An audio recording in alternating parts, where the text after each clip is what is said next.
Hello guys, ഇന്നത്തെ recipe ചൗവരി കൊണ്ട് caramel പായസം. അതിനൊരു കപ്പ് ചൗവരി എടുത്തു, അതിലേക്ക് ചൂടുവെള്ളം ഒഴിച്ചു കുതിരാനായിട്ട് ഇട്ട് വയ്ക്കാം. ഒരു ഉരുളി അടുപ്പി വെച്ച് കൊടുക്കാം. 4 ടേബിൾ സ്പൂൺ പഞ്ചസാര ഇട്ട് കൊടുക്കാം, ഇളക്കി കൊടുക്കാം.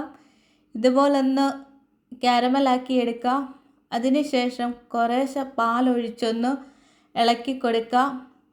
മൊത്തം ഞാൻ 2 കപ്പ് പാലും 1/2 കപ്പ് ചൂടുവെള്ളവും കൂടാണ് ഒഴിച്ചു കൊടുക്കുന്നത്. ഇത് നന്നായിട്ട് ഇനി അങ്ങ് ഇളക്കി കൊടുക്കാം.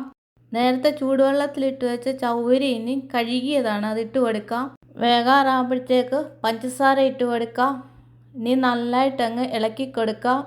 ഇനി നമുക്ക് 1 ടീസ്പൂൺ ഏലക്കപ്പൊടി ഇട്ട് കൊടുക്കാം. ഇനി ഒരു പാൻ അടുപ്പിലേക്ക് വയ്ക്കാം. 1 സ്പൂൺ നെയ്യ് ഒഴിക്കാം. കാഷ്നട്ടും മുന്തിരിങ്ങായും ഇട്ട് കൊടുക്കാം. അതൊന്ന് വറുത്ത് പായസത്തിൻ്റെ മുകളിൽ ഒഴിച്ചു കൊടുക്കാം.